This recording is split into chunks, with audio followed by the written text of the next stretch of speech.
Alhamdulillah, salatu wassalamu ala rasulillah wa ala alihi wa sahbihi wa wala. Rabbi shrah li sadri wa yassir li amri wahlul 'uqdatam min lisani yafqahu qawli. Amma ba'du, Bapak Ibu yang dirahmati Allah, alhamdulillah, puji syukur kita haturkan kehadirat Allah atas limpahan nikmat yang kita terima.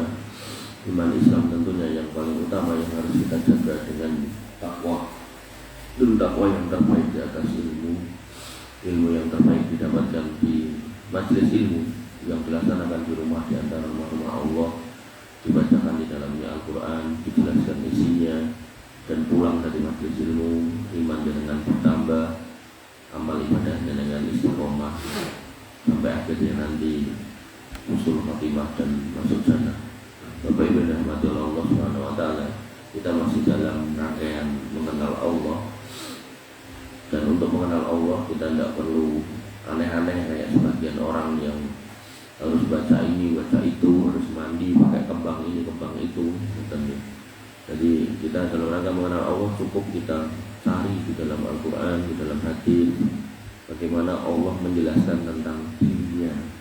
Dan pada tema pagi hari ini yaitu tentang Allah yang memberi kita udara untuk bernafas. Jadi nanti ayat-ayatnya atau hadisnya itu menegaskan kalau Allah itu yang memberi. Dan faktanya memang kita itu mau nemu gitu. Ambekan itu kan mau nemu. Nek tenan kita suruh beli itu, mungkin ya kita sudah bangkrut semuanya. Karena ada cerita itu, ada orang yang kemudian tiba-tiba gak bisa napas, terus dibawa ke rumah sakit, terus dikasih oksigen. Begitu sudah dikasih oksigen ya sekitar seharian, mungkin anggaplah 24 jam, terus kayak tagihan kali rumah sakit gopak didelok tulisannya itu 600, bukan 600 real. Sak real itu petangnya itu. Jadi nek 600 real itu kira-kira 2 juta petang atus. Terus kalau kita niku ditagih sama Allah soal ambekan mawon, itu kita harus membayar 2.400.000 sehari, dan insya Allah kita bangkrut semua. Makanya Bapak Ibu yang dirahmati Allah Subhanahu wa Ta'ala, ketika kita membicarakan nafas atau udara, maka tidak ada manusia yang bisa hidup tanpa nafas walaupun hanya 1 menit. Mau ambekan itu tidak bisa. Ya nahan bisa, ini maksudnya mau benar-benar tidak boleh ambekan itu tidak bisa kan? Nahan bisa, nahan itu kan dalam rangka saat ini mandek ini mungkin ambekan namanya. Tapi nek benar-benar tidak boleh atau tidak bisa, itu ya, mati. Nah, karena udara itu gratis dan tersedia di mana-mana, maka banyak manusia lalai untuk bersyukur. Kita dikasih hidup, tinggal ibadah nggak mau. Padahal Allah sudah menyatakan kamu semua itu tak ciptakan tidak lain adalah untuk beribadah. Wa ma khalaqtul jinna wal insa illa liya'budun. Dan setiap nafas yang dengan tarik, sedot, gitu, kemudian dengan lepaskan, itu sebenarnya bentuk rahmat Allah Subhanahu wa Ta'ala kepada kita. Nah, sebagaimana yang tadi saya sampaikan, kita tinggal ngomongkan dalilnya. Dalilnya apa mas? Yang pertama, Allah Subhanahu wa Ta'ala menyebutkan pada Quran surat Al-Jasiyat ayat 12-13, Allahul ladzi sakhkhara lakumul bahra litajriyal fulka fihi bi amrihi walibtaghu min fadlihi wa la'allakum tashkurun wa sakhkhara lakum ma fis samawati wa ma fil ardi jami'an min inna fi dzalika laayatin liqaumin yatafakkarun. Allah yang menundukkan lautan untukmu agar kapal dapat berlayar di atasnya dengan perintahnya, dan agar kamu mencari sebagian dari karunia-Nya, dan supaya kamu bersyukur. Jadi di sini ada kapal bisa jalan karena ada angin yang berembus. Angin itu kan di udara itu. Dan Dia telah menundukkan untukmu apa yang ada di langit dan apa yang ada di bumi semuanya sebagai rahmat darinya. Jadi semua yang ada di langit dan di bumi, kewan-kewan, tanduran-tanduran, buah-buahan, semua sebagai rahmat darinya. Sesungguhnya pada yang demikian terdapat tanda bagi orang yang mau berpikir. Disebutkan dalam tafsir Ibnu Katsir, beliau berkata, sakharallahul bahra wal hawa wa kulla ma fis samawati wal ardi limasalihi bani adam. Allah menundukkan laut, udara dan semua isi langit dan bumi untuk kemaslahatan kita semua seperti anak manusia. Liya'lamu annahul mun'imul mutafaddal. Agar mereka mengetahui bahwa Allah lah sang pemberi nikmat dan karunia yang paling hebat. Makanya kalau ada manusia kok bisa paham, oh itu nikmat sama Gusti Allah, itulah manusia yang tepat. Tapi nek kan gak paham. Jadi gak paham itu maksud saya kon iman moh, berarti buatan orang beriman itu ya salah. Atau ngaku iman yang megah ibadah itu ya salah juga.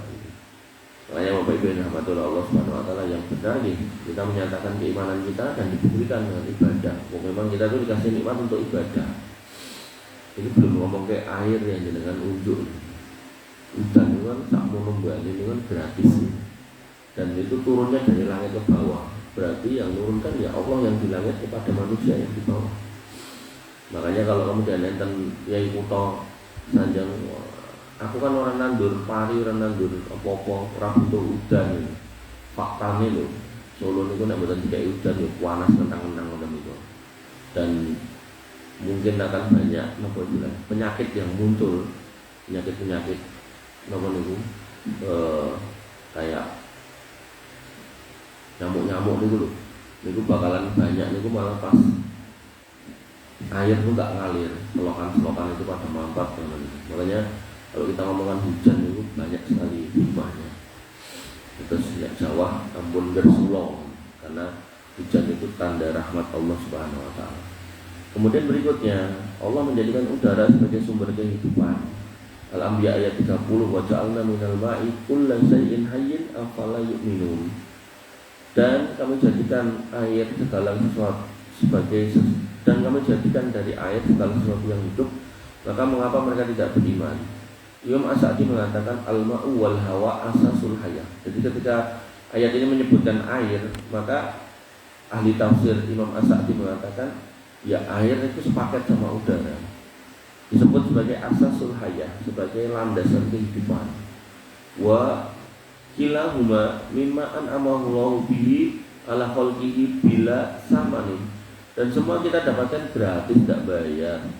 Liyatafakkaru wa yashkuru, agar kita semua itu mau mikir dan mau bersyukur. Sehingga udara dan air sama-sama unsur kehidupan, maka mengingat nikmat itu adalah bagian dari membaca ayat-ayat Allah. Bapak-bapak yang rahmatullah Allah Subhanahu wa taala. Kemudian berikutnya Allah menyebutkan tentang bahwasanya Allah yang mengatur angin atau udara itu untuk keperluan manusia. Bunyi ayatnya hampir sama kayak yang di atas tadi. Di sini tapi beda surat, yaitu surat Ar-Rum ayat 48. Allahul ladzi yursilur riyaha fatusiru sahaba fayabsutuhu fis sama'i kaifa yasha wa yaj'aluhu kisafan fataral wadqa yakhruju min khilalihi. Allah lah yang mengirimkan angin. Jadi itu Allah. Lalu angin itu menggerakkan awan, kemudian Allah membentangkannya di langit awan ini, semoga ke langit.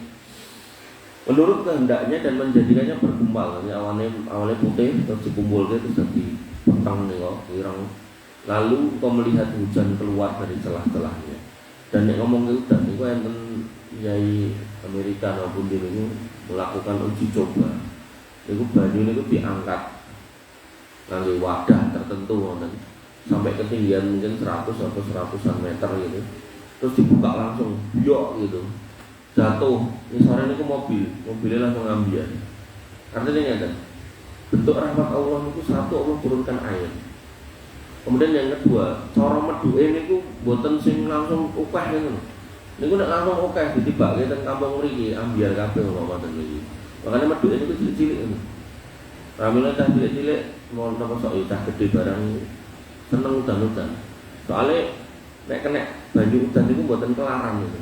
Tapi nek niku langsung mak biok ngono niku. Nah, makanya kebaikan rahmatullah itu bentuk rahmat Allah. Kados ya sepuh nek anu ten larene cilik lho, Pak, nembe nyemprot. Semprot aku, Pak. Nah, niku nek nyemprotan mesti dikepiarke dadi cilik ngono. Nah, itu bocah iso udan-udanan ngono iki. Keceh. Maka di sini disebutkan bahwasanya oleh Imam Al-Baghawi Fi irsalir riyah ayatun ala tadbirillah. Orang yang mau memikirkan tentang angin yang Allah kirim itu adalah bagian dari merenungi kuasa Allah Subhanahu wa taala. Fiha yataharrakul hawa wa tanqulu al anfus wa tuslihu al haya.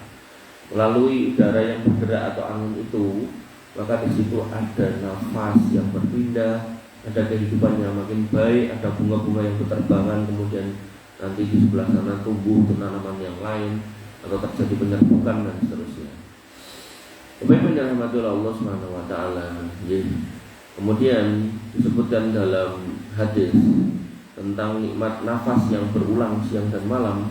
Nabi SAW bersabda, innallaha yaqulu kullu yawmin ibni adam anfasuka mahsubatun fa'mal fi nafsika al khair qabla ayyang qati'an nafasuka. Rawahu al-Baihaqi, diriwayatkan oleh Imam al-Baihaqi dalam kitab Syu'abul Iman. Artinya, sesungguhnya Allah berfirman setiap hari, wahai anak Adam, napasmu telah dihitung, maka berbuatlah kebaikan dalam setiap napasmu sebelum napasmu terputus. Terus kita niku jane walaupun kita bukannya sak-sae. Ning nek kita mau mencocokkan dengan umur niku pun enten jadwale. La yastakbiruna sa'ata wa la yastakdimun. Mati kita itu tidak akan dimajukan atau diakhirkan. Jadi pun enten jadwale. Ning kita kan enggak tahu jadwal kita kapan. Ada yang jadwalnya mungkin 40-an, ada 50-an, ada 60-an. Tapi Nabi ini memberikan koridor.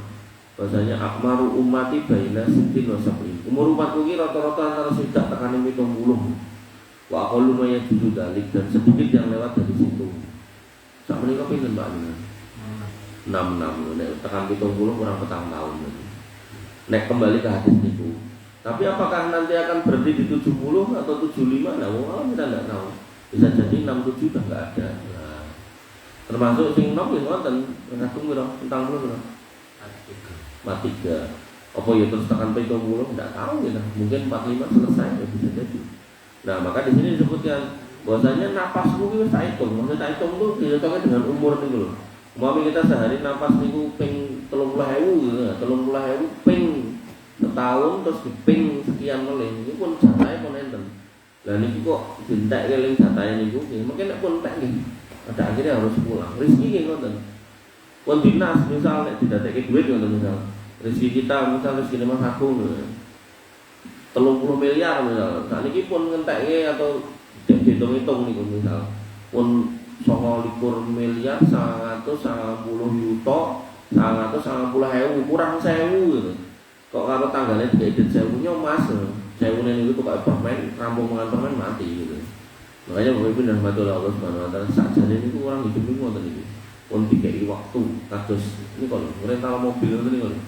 Jadi rental mobil atau rental motor niku nek pun wayahe kan kudu golek sing duwe. Ndi mobile balekke. Maka Bapak Ibu dan Rahmatullah Allah, orang-orang yang jatahnya sudah habis, maka nanti akan disebut dipanggil irji'i ila rabbiki radiyatan mardiyah. Wis wayahe mulih, ayo pulang ke hadirat Allah Subhanahu wa taala dengan penuh keridhaan dan penuh kecintaan. Sebaliknya orang-orang yang jelek ya arwahul al-khabisah, jiwa-jiwa yang jelek ini. Irji'i ila sakhati wa ghadabillah. Ayo kembali kepada kemurkaan dan kemarahan Allah. Lah ngopo? Lah urip ora dienggo ibadah. Hidup tidak mau ibadah, tidak mau sholat. Mungkin tentunya yang ngeles kaki sudah terlanjur kotor banget ini. Dan justru dengan kita itu pernah kotor ya kita bersihkan, dan karena masih dikasih hidup kita manfaatkan. Nah, makanya Nabi itu mengatakan at-taibu minad dambi kama la dambalahu. Orang yang pernah berbuat dosa tapi kok di akhir hayatnya itu mau memperbaiki, maka hidupnya itu kayak tidak pernah berbuat dosa. Padahal tak durungnya niku ya pelaku dosa sing pol-polan. Jadi nek cara mendem niku ngarepe nek tukang mendem bae dina-dina mendem. Main ngoten nggih enten tukang main bae dina-dina main. Jadi mboten mung sekedar nyoba-nyoba, jadi memang udah profesional. Nah, hikmah dari apa yang saya sampaikan yang pertama, udara adalah rahmat Allah, tidak terlihat namun memang ada dan itu menopang kehidupan kita. Kemudian yang kedua, setiap nafas itu adalah amanah. Maka setiap hembusan yang jenengan tarik, maka pastikan jenengan gunakan untuk yang baik. Ibaratnya jenengan nek disambati putrane napa garwane, Pak tukoke motor itu kok malah digoyak-goyakan ning dalan. Mesti jenengan akan kecewa. Kowe kita tukoke motor nggo sekolah ya, orang nggo aneh-aneh ya. Maka Allah pun memberikan nafas kita gratis. Nah, gratisnya itu bukan berarti kemudian kita bebas apa-apain, enggak. Kita punya koridor, yaitu suruh ibadah. Nah, kemudian yang ketiga, bersyukur dengan nafas, yaitu dengan berzikir, ibadah, menjauhi dosa. Dan yang keempat, nikmat yang sering terlupakan, yaitu karena selalu ada, kita sering tidak menyadari. Rumah itu panganan cemepak, ini kita tidak merasa nek niku nikmat dari Allah. Bakal sadar nek kemudian arep mangan ra nek sing dipangan. Oh iya, ora nek sing dipangan. Atau air niki lah. Kita nggak akan sadar kalau ini nikmat Allah. Makanya nek anggar ngombe niku mboten ngucap bismillah. Balekar sadar nek niki nikmat. Ketika kados ten Palestina, kados ten Afrika, ternyata larang banyu, mboten mung larang pangan, larang banyu. Sampai enten cah cilik niku sami toyo resik enten iki mboten enten. Niku enten mobil tangki niku, ning tangkine kosong. Itu kan karena dingin, terus enten embune sing nemplek ten badane mobil. Itu kali ngarene niku tangane dibesek dari ujung terus sing sisine nade. Begitu untuk banyu juga. Dengan kan tidak pernah merasakan seperti itu. Makanya kadang kita itu suka lupa mengucap bismillah, ngombe lho, mengucap bismillah kadang lupa. Makanya Bapak Ibu yang dirahmati oleh Allah Subhanahu wa taala, terakhir kita sebagai orang yang beriman harus menggunakan semua nikmat Allah termasuk nafas, termasuk udara ini untuk taat. Maka sebelum nafas itu berhenti, jangan sampai kita menghentikan amal soleh. Wa'bud rabbaka hatta ya'tiyakal yakin. Ibadah itu terus-terusan sampai datang keyakinan. Keyakinan itu napa? Mati, maut. Jadi nek dereng pejah, dereng sedo, ampun leren, ampun kesel ling salat. Nah, ampun leren, ampun kesel ling dadi orang beriman. Senajan tangi subuh niku nggih angel gitu kan. Angel maksudnya bukan perkara mudah, memulai nek di jalur rondo napa kerja gitu kan. Mesti ini kan berat, kita tetap dilawan pangkat, ajeng wudu adem ya tetap dilawan. Karena mengke ten akhirat niku nek mboten salat dengan bakal ketemu neraka sing panas sing mboten bakalan kuat kita menahan. Bapak Ibu dirahmati Allah Subhanahu wa taala, saya tutup kajian ini dengan doa Allahumma ja'al anfasana fi dzikrika. Ya Allah, jadikanlah setiap nafas kami adalah usaha untuk berzikir kepadamu, wa awqatana fi ta'atik, dan jadikanlah waktu-waktu hidup kami ini untuk taat kepadamu. Wahfatna bi ni'matika min kulli su', dan jagalah kami dengan nikmat itu dari semua kejelekan. Warzuqna syukra nikmatin nafsi wal haya, dan karuniakanlah kepada kami jiwa-jiwa yang senantiasa bersyukur atas nafas dan hidup yang Engkau berikan, ya Arhamar Rahimin. Wahai Rabb yang maha memberikan kasih sayang yang paling baik di antara semua yang penyayang. Wabillahi mengatakan Bapak Ibu yang dirahmati oleh Allah, kajian singkat yang semoga bisa menjadikan ibrah, menjadikan pelajaran buat kita semua, khususnya saya, sehingga kita bisa meningkatkan amaliyah, termasuk mempertahankan keimanan kita di tengah badai fitnah yang ada di dunia ini.